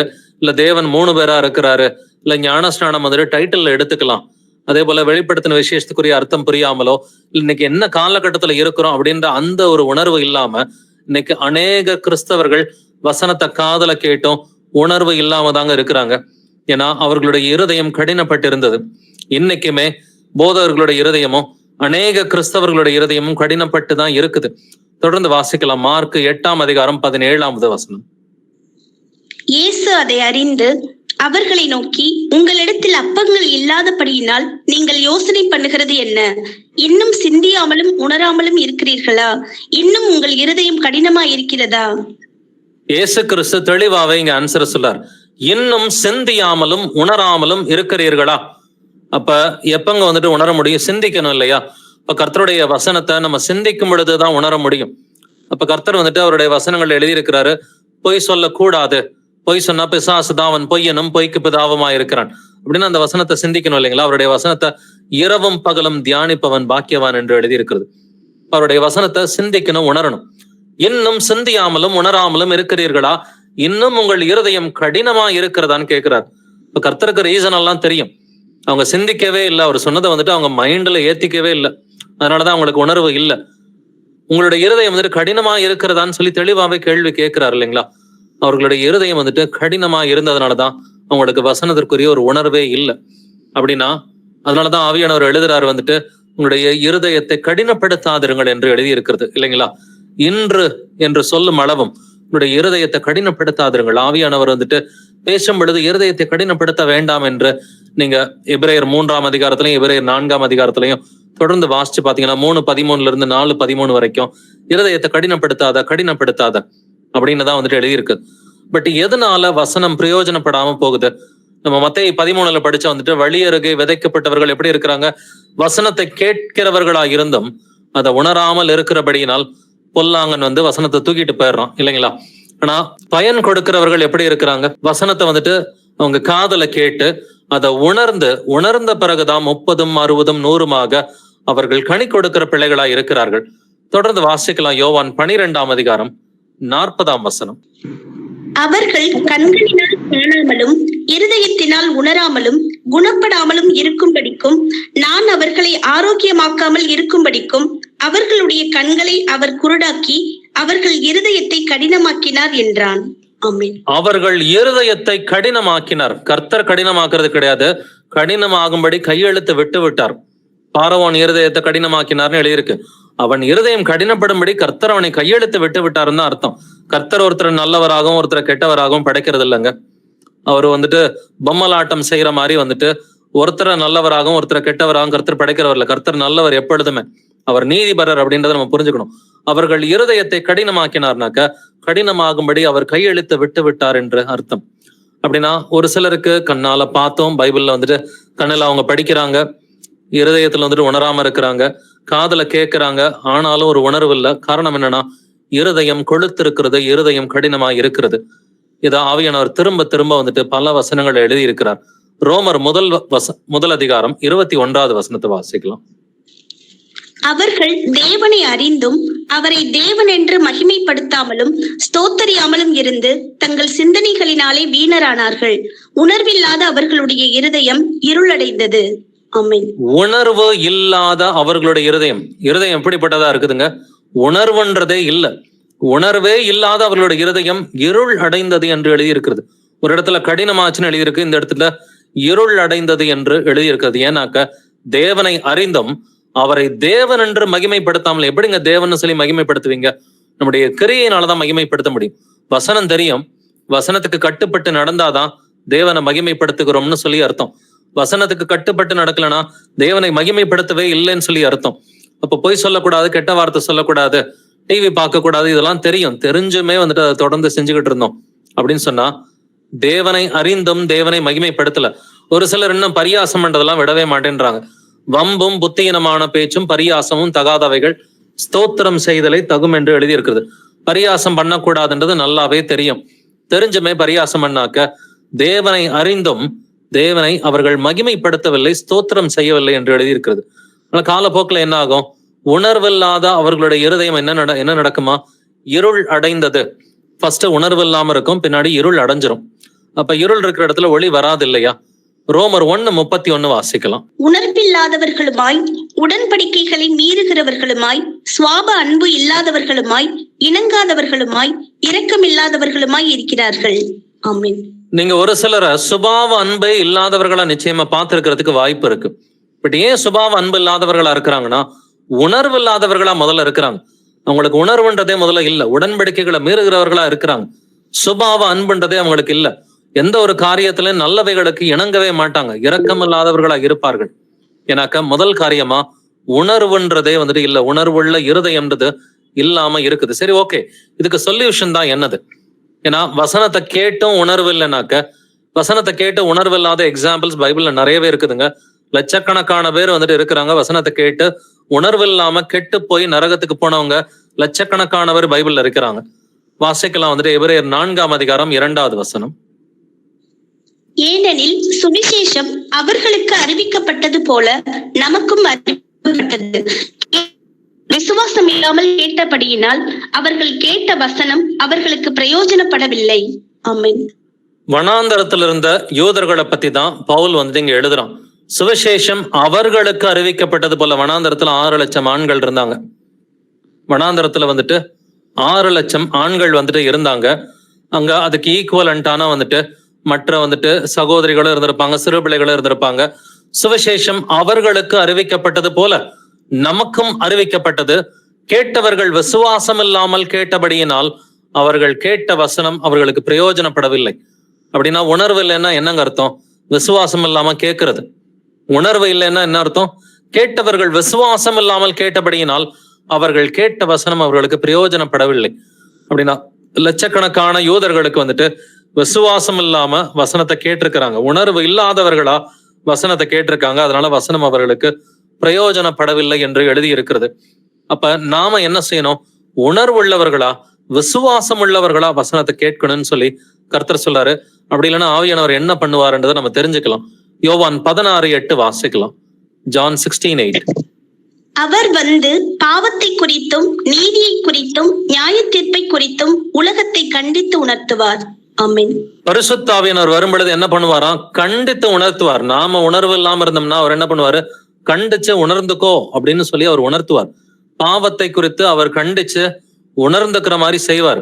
கண்டிதத்தின் மூலமா உணர்வு வரும்னு சொல்லி வேதம் சொல்கிறது. நீதியை குறித்து நம்ம நீதியா நடக்கலைனாக்க நீதி என்ன மார்க்கவசம் நமக்கு இல்லைன்னா ஆவியானவர் என்ன பண்ணுவாரு? கண்டிப்பார். கண்டித்து உணர்ந்துக்கிற மாதிரி ஒரு சிச்சுவேஷன்ல கொண்டு வந்து நிப்பாட்டுவார். நியாய தீர்ப்பை குறித்து ஒரு பயம் இல்லாதவர்களா இருந்தோம்னாக்க ஆவியானவர் என்ன பண்ணுவாரு? கண்டித்து உணர்த்துவார் என்று எழுதி இருக்கிறது. நெகேமியா 9:20 வாசிக்கலாம். அவர்களுடைய அறிவை உணர்த்த உம்முடைய நல் ஆவியை கட்டளையிட்டீர். அவர்கள் வாய்க்கு உம்முடைய மன்னாவை அருளி அவர்கள் தாகத்துக்கு தண்ணீரை கொடுத்தீர். ஆமென். அவர்களுக்கு அறிவை உணர்த்த உம்முடைய நல் ஆவியை கட்டளையிட்டீர். அப்ப அறிவை உணர்த்தப்படணும் அப்படின்னா, வசனங்கள் உணர்த்தப்படணும்னா என்ன பண்ணணும்? முதல்ல ஒரு நல் ஆவி வேணும். ஏன்னா போதிக்கக்கூடிய ஒரு நல் ஆவி வேணும்.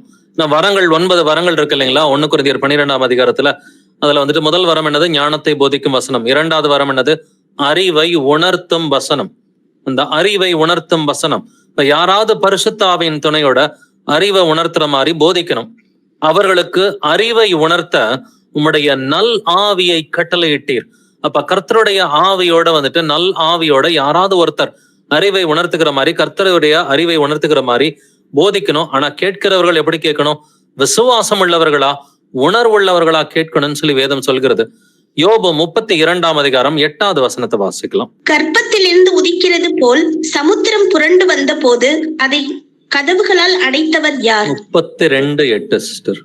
ஆனாலும் மனுஷரில் ஒரு ஆவி உண்டு, சர்வ வல்லவருடைய சுவாசமே அவர்களை உணர்வுள்ளவர்களாக்கும். ஆமென். ஆமென். நம்மை உணர்வுள்ளதாக்கக்கூடியது எது? சர்வ வல்லவருடைய சுவாசமே அவர்களை உணர்வுள்ளவர்கள் ஆக்கும் என்று எழுதியிருக்கிறது. அப்ப சர்வ வல்லவருடைய சுவாசம்னா கர்த்தருடைய ஆவி இல்லைங்களா? கர்த்தருடைய ஆவிதான் நம்மை உணர்வுள்ளதாக்கும் என்று எழுதியிருக்கிறது. சங்கீதம் 119:27 வாசிப்போம். உமது கட்டளைகளின் வழியை எனக்கு உணர்த்தி அருளும், அப்பொழுது உமது அதிசயங்களை தியானிப்பேன். ஆமென். உமது கட்டளைகளின் வழியை எனக்கு உணர்த்தி அருளும்னு சொல்லி நம்ம சங்கீதக்காரனை போல கேட்கறதுக்கு நாம ரெடியா? உணர்வு எப்போ வரும்? கேட்டா மட்டும்தான் வந்துட்டு வரும் இல்லைங்களா? ஏன்னா உணர்வுள்ள ஆவியை கர்த்தர் மட்டும்தான் கொடுக்க முடியும். அது யாருக்கு கொடுப்பாரு? கேட்கிறவங்களுக்கு தான் கொடுப்பாரு. கேளுங்கள் உங்களுக்கு கொடுக்கப்படும். என்னத்தை கேட்க சொல்லி இருக்கிறாரு? பரிசுத்த ஆவியை தான் கேட்க சொல்லி இருக்கிறாரு. இப்போ உணர்வுள்ள ஆவியை வந்துட்டு நாம தான் கேட்கணும். உமது கட்டளைகளின் வழியை எனக்கு உணர்த்தி அருளும்னு சொல்லி கர்த்தர்ட்ட அந்த உணர்வுள்ள இருதயத்தை நம்ம கேட்கணும். ஏன்னா உணர்வுன்றது இங்கிலீஷ்ல பாத்தீங்கன்னா அண்டர்ஸ்டாண்டிங் அப்படின்னு சொல்லிதான் இருக்கு. அப்ப உணர்வுள்ள இருதயம், அண்டர்ஸ்டாண்டிங் ஹார்ட்டை வந்துட்டு நாம தான் கர்த்தர்ட்ட போய் கேட்கணும். இதே சங்கீதம் 119 34வது வசனத்தை வாசிப்போம். எனக்கு உணர்வை தாரும், அப்பொழுது நான் உமது வேதத்தை பற்றி கொண்டு என் முழு இருதயத்தோடும் அதை கை கொள்ளுவேன். ஆமென். நீங்க வேதத்தை முழு இருதயத்தோட கை கொள்ளும்னா முதல்ல என்னங்க வேணும்? முதல்ல உணர்வு வேணும். வசனத்திற்குரிய உணர்வு வந்துட்டு வேணும். எனக்கு உணர்வை தாரும், அப்பொழுது நான் உமது வேதத்தை பற்றி கொண்டு என் முழு இருதயத்தோடும் அதை கை கொள்வேன். இப்ப முழு இருதயத்தோட நீங்க கர்த்தருடைய வேதத்தை பற்றி கொண்டு அதை கை கொண்டு நடக்கணும்னா முதல்ல என்ன வேணும்? உணர்வு வேணும் இல்லைங்களா? வசனங்களுக்குரிய ஒரு உணர்வு வேணும். அதை சிந்திக்கக்கூடிய அந்த கிருபை வந்துட்டு வேணும். சோ முதல்ல வசனங்களை குறித்து ஒரு சிந்தனை எப்பொழுதும் இருக்கணும். சும்மா இருக்கிற நேரத்துல வந்துட்டு தேவையில்லாத காரியங்களை, வாழ்க்கையில் நடந்த கசப்பான காரியங்களை சிந்திக்கிறத காட்டிலும் நம்ம சும்மா இருக்கிற நேரத்துல வந்துட்டு ரொட்டீன் ஒர்க் ஏதாவது பண்ணிட்டு இருப்பீங்க. அந்த ரொட்டீன் ஒர்க் வந்துட்டு பண்ணும் பொழுதெல்லாம் கர்த்தருடைய வேதத்தை குறித்த ஒரு சிந்தனை இருக்கணும். இப்போ ஃபார் எக்ஸாம்பிள் குளிக்கிறது வந்துட்டு ரொட்டீனான ஒரு வேலை தான். பல்லு விளக்குறது ரொட்டீனான வேலை தான். அதுக்கு எந்த ஒரு யோசனையும் தேவையில்லை. பல்லு விளக்குறப்பையோ இல்ல குளிக்கிறப்பையோ இல்ல ரெகுலர் ரொட்டீன் ஒர்க் நிறைய நீங்க பண்ணுவீங்க. அந்த மாதிரி நேரத்துல எல்லாம் நம்ம என்னத்தை சிந்திக்கிறோம்ன்றதை யோசிச்சு பாருங்க. நம்ம வசனங்களை குறித்து சிந்திக்கிறோமா இந்த ரொட்டீன் ஒர்க் பண்ணும் பொழுது? இல்ல தேவையில்லாத உலக காரியங்களை குறித்து நம்ம சிந்திக்கிறோமா? எனக்கு உணர்வை தாரும்னு நம்ம கேட்டிருக்கிறோமா? ஆண்டவரே உணர்வுள்ள இருதயத்தை தாரும்னு நம்ம கேட்டிருக்கிறோமா? கேட்கலனாக்க இன்னையில இருந்து கேட்போம். எனக்கு உணர்வை தாரும், அப்பொழுது நான் உமது வேதத்தை பற்றி கொண்டு என் முழு இருதயத்தோடும் அதை கை கொள்வேன். அப்படின்னா நீங்க முழு இருதயத்தோட கை கொள்றதுக்கு முன்னாடி முதல்ல வேதத்தை பற்றி கொள்ளணும். வேதத்தை பற்றி கொள்றதுக்கு முன்னாடி முதல்ல வந்துட்டு உணர்வுள்ள இருதயம் நமக்கு வேணும். இதே சங்கீதம் 119 73வது வசனத்தை வாசிக்கலாம். உம்முடைய கரங்கள் என்னை உண்டாக்கி என்னை உருவாக்கிற்று, உம்முடைய கற்பனைகளை கற்றுக்கொள்ள என்னை உணர்வுள்ளவனாக்கும். ஆமென். உம்முடைய கற்பனைகளை கற்றுக்கொள்ள என்னை உணர்வுள்ளவனாக்கும் என்று சங்கீதக்காரன் கேட்டிருக்கிறான் இல்லைங்களா? ஆண்டவரே உடைய வசனங்கள்லாம் எனக்கு புரியல, அதை புரிஞ்சுக்கிறதுக்கும் அதை கத்துக்கிறதுக்கும் என்னை உணர்வுள்ளவனாக்கும் அப்படின்ற விஷயத்த நாம தான் கேட்கணும் இல்லைங்களா? ஆண்டவரே எனக்கு இந்த வசனங்கள்லாம் புரிய மாட்டேங்குது, இந்த காரியங்கள்லாம் எனக்கு புரிய மாட்டேங்குது, எனக்கு உணர்வுள்ள இருதயத்தை கொடுங்கன்னு சொல்லி நம்ம கேட்டாதான் அவர் கொடுப்பார். இதே சங்கீதம் 119 104வது வசனத்தை வாசிக்கலாம். உமது கட்டளைகளால் உணர்வடைந்தேன், ஆதலால் எல்லா பொய் வழிகளையும் வெறுக்கிறேன். ஆமென்.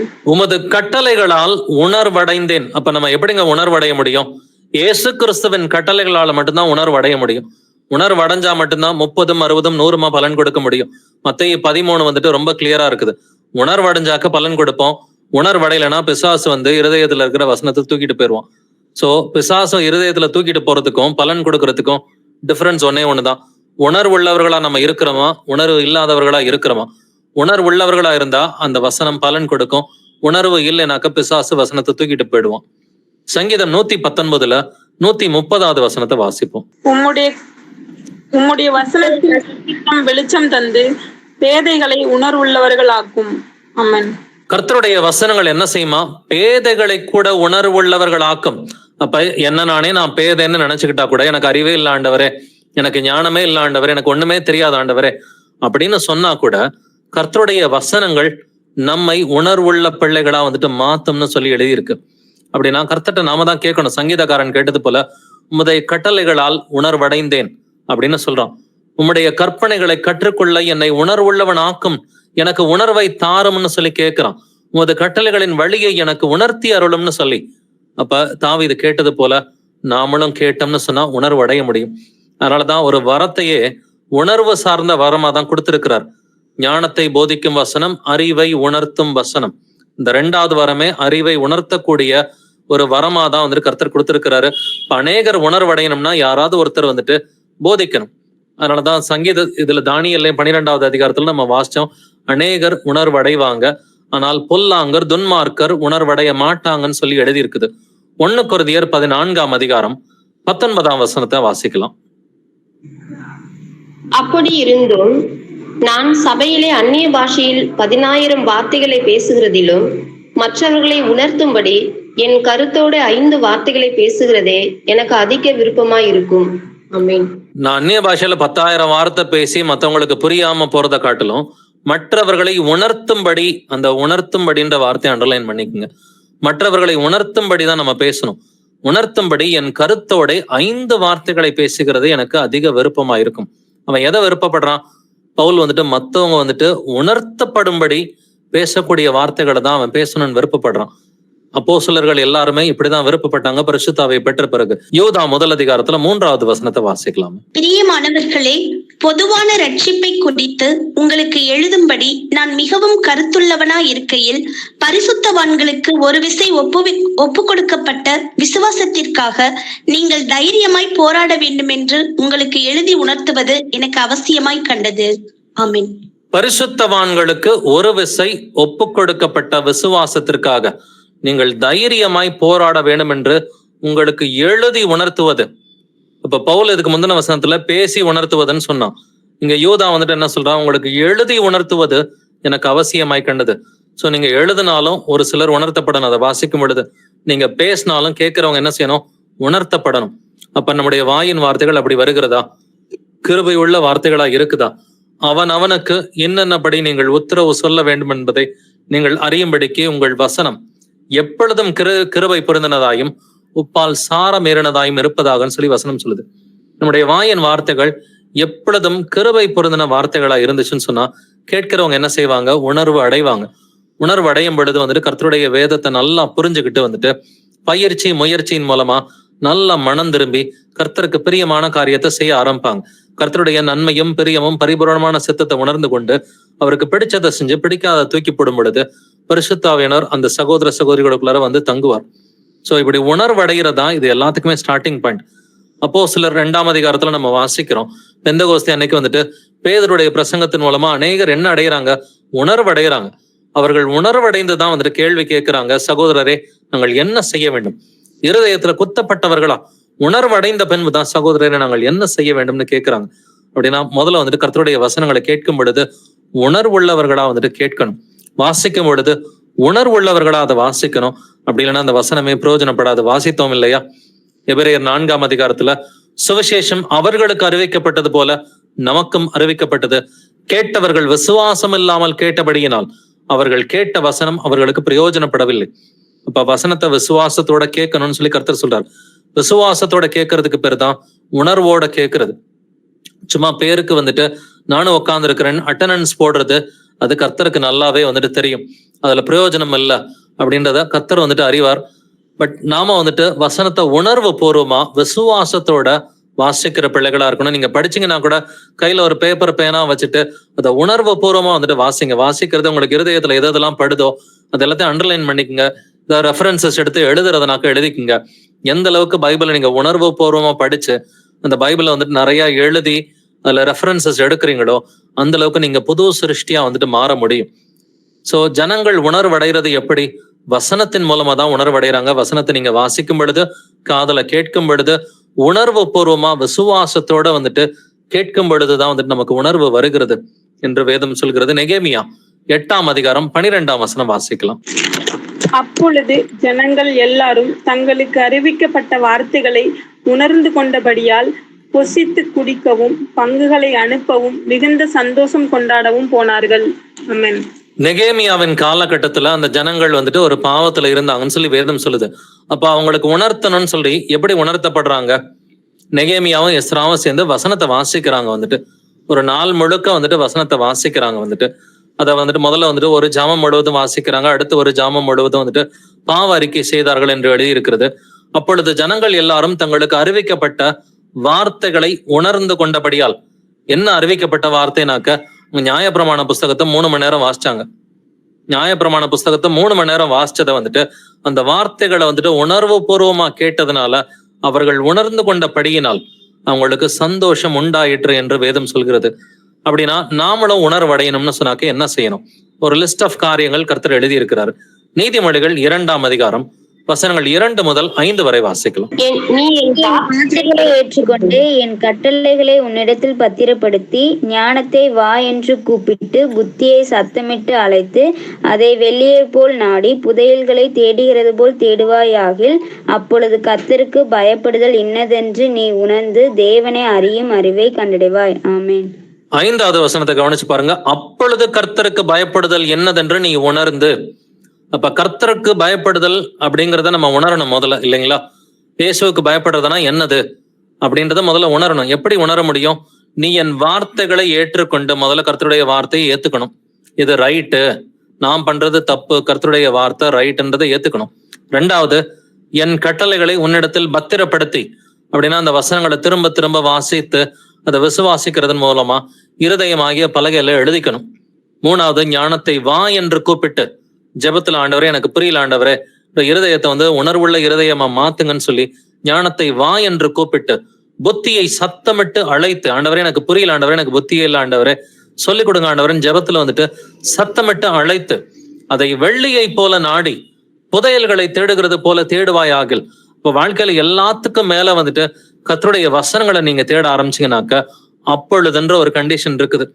சோ 2வது வசனம், 3வது வசனம், 4வது வசனம், இதுல சொன்ன காரியங்கள் எல்லாம் நீங்க செஞ்சீங்கன்னாக்க அப்பொழுது கர்த்தருக்கு பயப்படுதல் என்னதென்று நீ உணர்ந்து. இந்த உணர்வு எப்பொழுது வரும்? முதல்ல கர்த்தருடைய வார்த்தைகளை ஏத்துக்கிட்டு அவருடைய கட்டளைகளை இருதயத்துல பத்திரப்படுத்தி ஞானத்தை வா என்று ஜெபத்துல கூப்பிட்டு புத்தியை சத்தமிட்டு ஜெபத்துல அழைத்து அதை வெள்ளியை போல நாடி புதையல்களை தேடுகிறது போல தேடணும்னு சொன்னா அப்பதான் கர்த்தருக்கு பயப்படுதல் என்னதென்பதை நம்ம உணரவே முடியும். தேவனை அறியும் அறிவை கண்டடைவா என்று வேதம் சொல்கிறது. இப்ப தேவனை அறிகிற அறிவு இப்படித்தான் வரும். கர்த்தருக்கு பயப்படுதல் இப்படிதான் அந்த உணர்வே நமக்கு வரும்னு சொல்லி கர்த்தர் சொல்றாரு. அப்படின்னாக்க உணர்வு இல்லாதவர்களா நடந்தா என்ன நடக்கும்? சரி, ஓகே, கர்த்தர் சொல்றாரு, உணர்வே இல்லாம ஒரு கூட்டம் நடந்துகிட்டே இருக்குது, கர்த்தர் என்ன செய்வாருன்றத பாருங்க. உபாகமம் 32ஆம் அதிகாரம் 28வது வசனத்தை வாசிக்கலாம். அவர்கள் யோசனை கெட்ட ஜாதி, அவர்களுக்கு உணர்வு இல்லை. ஆமென். அவர்கள் யோசனை கெட்ட ஜாதி, அவர்களுக்கு உணர்வுன்றதே கிடையாதுன்னு சொல்லி மோசே மூலமா யூதர்களை பத்தி பேசிட்டார். இவங்க இப்படிதான் இருப்பாங்க, உணர்வுன்றதே இவங்களுக்கு இருக்காது. சரி, கர்த்தர் என்ன செஞ்சாரு இந்த உணர்வு இல்லாத ஜாதியை? கவனிக்கலாம். என்னாகமம் 14ஆம் அதிகாரம் 34வது வசனத்தை வாசிக்கலாம். நம்பர்ஸ் 14:34. நீங்கள் தேசத்தை சுற்றி பார்த்த 40 நாள் இலக்கத்தின்படியே ஒவ்வொரு நாள் ஒவ்வொரு வருஷமாக நீங்கள் 40 வருஷம் உங்கள் அக்கிரமங்களை சுமந்து என் உடன்படிக்கைக்கு வந்த மாறுதலை உணர்வீர்கள். உணர்வீர்கள்னு சொல்லிதான் முடிக்கிறார். நீங்கள் 40 வருஷம் உங்கள் அக்கிரமங்களை சுமந்து என் உடன்படிக்கைக்கு வந்த மாறுதலை உணர்வீர்கள். 40 நாள் வேவு பார்த்துட்டு வாடான்னு சொல்லி கர்த்தர் அனுப்பி விடுறார் கானான் தேசத்துக்கு.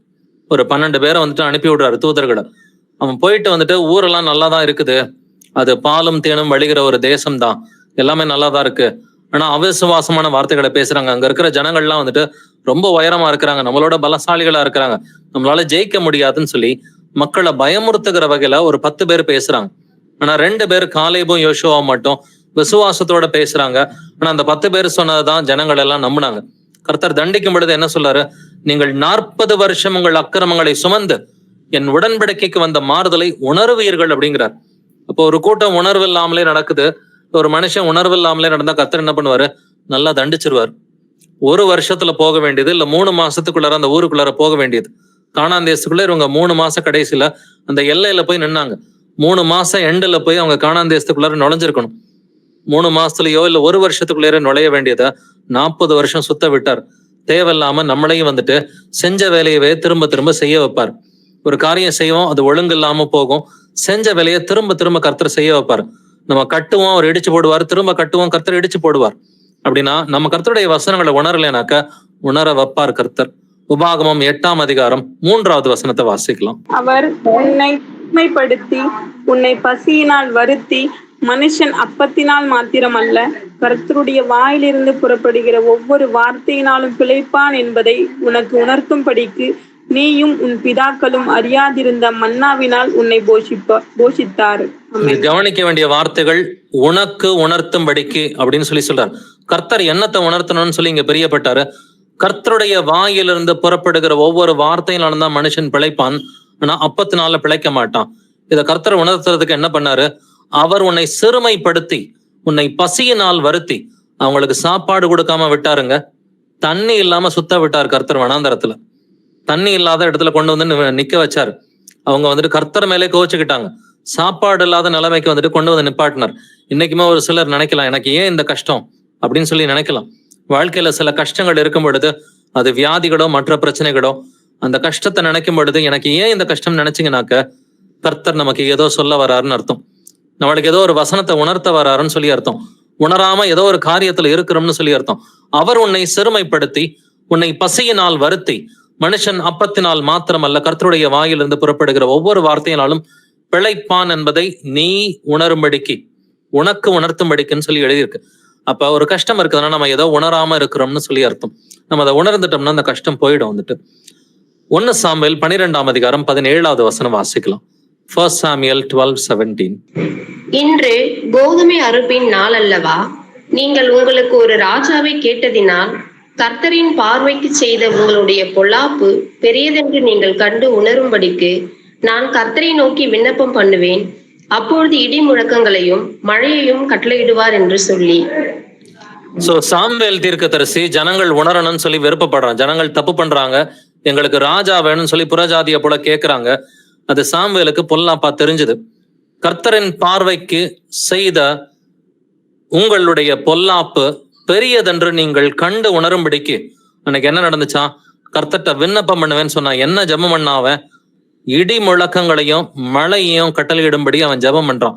அவன் ஜெபம் பண்ணபடி இடி முழக்கங்களும் மழையும் பெஞ்சது. அவங்களால ஹார்வெஸ்ட் பண்ண முடியல. அவங்களுடைய அறுப்பை வந்துட்டு அவர்களால் அறுக்கவே வந்துட்டு முடியல. அவங்களுடைய வெள்ளாண்மை எல்லாம் வந்துட்டு அவங்களுக்கு எல்லாம் வீணா போயிடுது. அவங்களுடைய அந்த பிளான்டேஷன்ஸ் எல்லாமே வந்துட்டு கம்ப்ளீட்டா வீணா போயிடுது. அப்படின்னா அவங்கள உணர்த்துறதுக்கு ஒரு தண்டனை தான் தேவைப்படுது இல்லைங்களா? ஸோ கர்த்தர் வந்துட்டு தன்னுடைய பிள்ளைகள் வந்துட்டு வசனத்தை உணராம இருக்கும் பொழுது என்ன பண்ணுவாரு? ஒரு தண்டனை தான் கொடுப்பாரு. 40 வருஷம் சுத்த விடுவாரு. இல்ல கஷ்டப்பட்டு வந்துட்டு இவங்க பிளான்டேஷன்ஸ் அக்ரிகல்ச்சர் எல்லாம் பண்ணும் பொழுது அறுக்கிற நேரத்துல வந்துட்டு அது அறுக்க முடியாம மழை வந்து எல்லாமே கெட்டு போயிடும். ஸோ கர்த்தரை வந்துட்டு அவருடைய வழிகளை பின்பற்றலைனாக்க அவரே வந்துட்டு கண்டித்து உணர்த்துவார் என்று வேதம் சொல்கிறது. நம்ம வசனத்தை உணரலைன்னா அவரே கண்டிச்சு 2 அடி அடிச்சு உணர்த்துவாரு. அப்படியும் வந்துட்டு கர்த்தரை மீறி மீறி போகும் பொழுது பாத்தீங்கன்னா ஒரு காலகட்டத்துல அது மரணமாகவே வந்துட்டு மாறி போகும். பட் நாம கர்த்தருக்கு பிரியமான பிள்ளைகளா இருக்கிறோம் இல்லைங்களா? கர்த்தருக்கு பிரியமான பிள்ளைகளா இருக்கிறதுனால வந்துட்டு ஆண்டவர் நமக்கு வந்துட்டு சொல்றதே வந்துட்டு நீ முதல்ல வந்துட்டு உன் கண்ணுல இருக்கிற உத்தரத்தை வந்துட்டு கவனிச்சுக்கோ அப்படிங்கிறார். மத்தேயு 7:3 படிச்சு பாத்தீங்கன்னா, நீ உன் கண்ணில் இருக்கிற உத்தரத்தை உணராமல், அங்கேயும் உணராமல்ன்ற வார்த்தை தான் இருக்குது. நீ உன் கண்ணில் இருக்கிற உத்தரத்தை உணராமல் உன் சகோதரன் கண்ணில் இருக்கிற துரும்பை பார்க்கிறது என்ன? முதல்ல அப்ப நம்முடைய பாவங்களை நாம உணரணும். சரி, ஓகே, உணர்ந்துட்டோம்னா மற்றவங்களுடைய பாவங்களை உணர்த்தலாமா? பைபிள் என்ன சொல்லுது? நீயும் அவனும் தனித்திருக்கையில் அவன் குற்றத்தை அவனுக்கு உணர்த்தன்னு தான் எழுதியிருக்கு இல்லைங்களா? உன் சகோதரன் உனக்கு விரோதமாக குற்றம் செய்தால் அவனிடத்தில் போய் நீயும் அவனும் தனித்திருக்கையில் அவன் குற்றத்தை அவனுக்கு உணர்த்து. குற்றத்தை உணர்த்ததான் சொன்னாரு, குற்றவாளின்னு ப்ரூவ் பண்ண சொல்லல இல்லைங்களா? நீ குற்றவாளின்னு சொல்லிட்டு அக்யூஸ் பண்ண சொல்லி கர்த்தர் சொல்லல இல்லைங்களா? இப்ப விபச்சாரத்துல பிடிபட்ட பெண்ணுகிட்ட கர்த்தர் எப்படி குற்றத்தை உணர்த்தினாரு? யாரும் வந்துட்டு கல் எடுத்து அடிக்காதபடிக்கு முதல்ல அந்த பொண்ணை காப்பாத்தினாரு இல்லைங்களா? யாருமே கல் எடுத்து அந்த பெண்ணை வந்துட்டு கொலை செய்யாதபடிக்கு உங்களில் பாவம் இராதவன் முதலாவது கல் எறியட்டும்னு சொல்லி சொன்னார். அப்ப எல்லாரும் கல்லை கீழே போட்டு போயிடுறாங்க. ஏமா உன்னை யாருமே நியாயம் தீர்க்கலையான்னு சொல்லி கேட்கிறப்ப இல்லை ஆண்டவரேன்னு சொல்லும் பொழுது நானும் உன்னை தீர்ப்பிடேன், இனி பாவம் செய்யாதேங்கிறார். அவர் டீல் பண்ற விதத்தை கவனிச்சு பாருங்க. குற்றத்தை உணர்த்துறாரு, இனி பாவம் செய்யாதேன்னு சொல்லி அவர் குற்றத்தை உணர்த்துறார். ஆனா அன்பா தான் டீல் பண்றாரு வந்துட்டு, இனி பாவம் செய்யாதே, நானும் உன்னை தீர்ப்பிட மாட்டேன்னு சொல்லி. அப்ப நாமளும் இப்படிதான் மற்றவங்களுக்கு குற்றத்தை உணர்த்தணும். நீயும் உன் சகோதரன் தனித்திருக்கையில் அவன் குற்றத்தை அவனுக்கு உணர்த்து, அவன் உனக்கு செவி கொடுத்தால் உன் சகோதரனை ஆதாயப்படுத்தி கொண்டாய். சோ அக்யூஸ் பண்ற மாதிரி பேசக்கூடாது. அக்யூஸ் பண்றது பிசாசு தான் செய்வான். நான் பிசாசு என்ன பண்ணுவான்? இரவும் பகலும் சகோதரர்களை வந்துட்டு அவன் எப்பொழுதும் அக்யூஸ் பண்ணிக்கிட்டே குற்றப்படுத்திக்கிட்டே தான் இருப்பான். சகோதரர்களை குற்றப்படுத்துகிறவன் பிசாசு. ஆனா நாம என்ன பண்ணணும்? குற்றத்தை அப்படி மேலாப்புல வந்துட்டு உணர்த்திட்டு இனி பாவம் செய்யாதப்பா. நான் இயேசு கிறிஸ்து சமாரிய ஸ்திரீ கிட்டையும் அதைத்தான் வந்துட்டு சொன்னாரு இல்லையா? சமாரிய ஸ்திரீ கிட்டையும் வந்துட்டு ரொம்ப அன்பா பிரியமா பேசி அப்படி நாசுக்கா குற்றத்தை வந்துட்டு உணர்த்திட்டார். எனக்கு அந்த ஜீவ தண்ணீர் வேணும்னப்ப போய் உன் கணவனை கூட்டிட்டு வான்னு சொல்லி கேட்கிறார். அவருக்கு தெரியாதா கணவர் இல்லைன்னு சொல்லிட்டு? தெரிஞ்சேதான் கேட்கிறாரு. கணவரை கூட்டிட்டு வான்னு சொல்றப்ப கணவர் இல்லைன்னு சொல்லி சொல்றா. உனக்கு ஏற்கனவே 4 கணவர்கள் இருந்தார்கள்னு சொல்லி ஆண்டவர் அந்த குற்றத்தை வந்துட்டு சாஃப்டா வந்துட்டு உணர்த்துறார். உணர்த்தி அந்த ஜீவ தண்ணீருக்கு எப்படி செல்வதுன்றதை வந்துட்டு தெளிவாவே கத்து கொடுக்கிறாரு வந்துட்டு. அப்ப இன்னைக்கு கடைசி காலத்திலையும் உணர்வு இல்லாத ஒரு காலகட்டமா தான் இருக்கும்னு சொல்லி கர்த்தர் பேசி இருக்கிறாரு. கடைசியா ஒரு சில வசனங்களோட முடிக்கலாம். மத்தேயு 24ஆம் அதிகாரம் வசனங்கள் 37 முதல் 39 வரை வாசிக்கலாம். நோவாவின் காலத்தில் எப்படி நடந்ததோ அப்படியே மனுஷகுமாரன் வரும் காலத்திலும் நடக்கும்.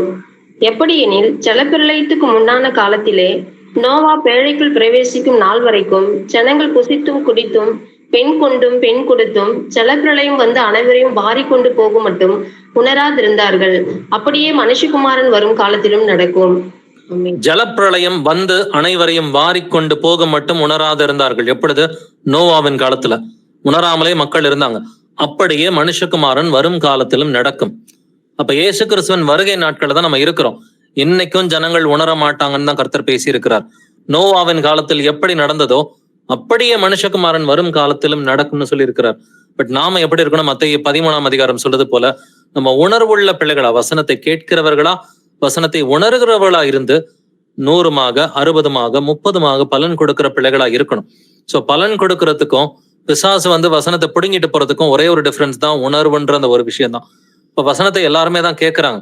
பட் உணர்வோட கேட்கிறாங்களா, விசுவாசத்தோட கேட்கிறாங்களா? நம்மை நாமே நிதானித்து அறிகிறவர்களா இருப்போம். அப்போ ஒவ்வொரு நாளும் வந்துட்டு கர்த்தருடைய வருகையை குறித்த அந்த உணர்வு நம்ம கிட்ட இருக்கணும். நம்ம எந்த காலகட்டத்துல இருக்கிறோம் அப்படின்னு அந்த உணர்வு நம்ம கிட்ட வந்துட்டு இருக்கணும். நித்திய ஜீவனை குறித்த ஒரு உணர்வு நம்ம கிட்ட எப்பொழுதும் இருக்கணும். பரிசுத்தத்தை குறித்த ஒரு உணர்வு இருக்கணும். குடும்பத்தார் நித்திய ஜீவனுக்குள்ள போகிற காரியத்துல அந்த ஒரு உணர்வு எப்பொழுதுமே நம்ம கூட வந்துட்டு இருக்கணும். பாவத்தை குறித்த ஒரு உணர்வு இருக்கணும். பாவம் செய்யக்கூடாது அப்படிங்கிற ஒரு உணர்வு இருக்கணும். எதை செய்தாலும் நான் கர்த்தருடைய நன்மையும் பிரியமும் பரிபூர்ணமான சித்தப்படிதான் நான் செய்வேன்னு சொல்லி கர்த்தருடைய சித்தத்திற்கு ஏற்ற ஒரு உணர்வு வந்துட்டு இருக்கணும். அப்ப கர்த்தருடைய சித்தத்தை நம்ம செய்யறோம்னு சொன்னாக்க சரீரத்தை ஜீவ பலியா கொடுக்கக்கூடிய அந்த ஒரு உணர்வு எப்பொழுதுமே இருக்கணும். நான் சரீரத்தை கர்த்தருக்கு பரிசுத்தமும் பிழையற்றதுமான வந்துட்டு ஜீவ பலியா கொடுக்கணும் அப்படின்னு சொல்லி கர்த்தரை வந்துட்டு நம்மிடம் வந்துட்டு விரும்புகிறார் வந்துட்டு. சோ நம்ம இன்னைக்கு இவ்வளவு வசனங்களை வந்துட்டு உணர்வுள்ளவர்களா இருந்தா மட்டும்தான் பலன் கொடுக்க முடியும் அப்படிங்கிறத பார்த்துட்டோம். கர்த்தர் அப்போஸ்தலர்களை எப்படி கண்டிச்சாருன்றதை கவனிச்சு பாருங்க. உணர்வுள்ளவர்களா அவங்க இல்லைன்னு சொல்லிதான் கண்டிச்சார். மத்தேயு 15ஆம் அதிகாரம், மத்தேயு 16ஆம் அதிகாரம், லூக்கா 18ஆம் அதிகாரம் எல்லாத்துலயும் இயேசு கிறிஸ்து அப்போஸ்தலர்களை கண்டிக்கிறதே ஏன்பா உங்களுக்கு உணர்வே இல்லையான்றதான் கேட்கிறார் இல்லைங்களா? உங்களுக்கு உணர்வுன்றதே சுத்தமாவே கிடையாதா அப்படின்ற கண்டிதம் தான் இயேசு கிறிஸ்து கிட்ட இருந்து மீண்டும் மீண்டும் வந்ததை வாசிக்கிறோம். மார்க் 7:14 நீங்கள் எல்லாரும் எனக்கு செவி கொடுத்து உணருங்கள் அப்படிங்கிறார். மத்தேயு 15:10 நீங்கள் கேட்டு உணருங்கள் அப்படின்னு சொல்லி சொல்றார். மார்க் 7:18 நீங்கள் எவ்வளவு உணர்வில்லாதவர்களா அப்படின்ற ஒரு கேள்வியை கேட்கிறார். மத்தேயு 15:15 வந்துட்டு மத்தேயு 15:16 நீங்களும் இன்னும் உணர்வில்லாதவர்களா இருக்கிறீர்களா? அப்ப இந்த உணர்வுன்ற ஒரு விஷயம் தான் டிஃபரன்ஸா இருக்கு. கடைசியா ஒரு 2 வசனத்தோட நானே வாசித்து முடிக்கிறேன். மத்தேயு 13:19 ஒருவன் ராஜ்யத்தின் வசனத்தை கேட்டும் உணராதிருக்கும் போது புல்லாங்கன் வந்து அந்த இருதயத்தில் விதைக்கப்பட்டதை பறித்து கொள்ளுகிறான். அவனே வழி அருகே விதைக்கப்பட்டவன். அப்ப வழி அருகே விதைக்கப்படுறவனும் வசனத்தை கேட்கிறான், பலன் கொடுக்கிறவனும் வசனத்தை கேட்கிறான். 2 பேருமே வசனத்தை கேட்கிறாங்க. நல்ல நிலத்தில் விதைக்கப்பட்டவனோ வசனத்தை கேட்கிறவனும் உணர்கிறவனுமா இருந்து 100ஆகவும் 60ஆகவும் 30ஆகவும் பலன் தருகிறான்.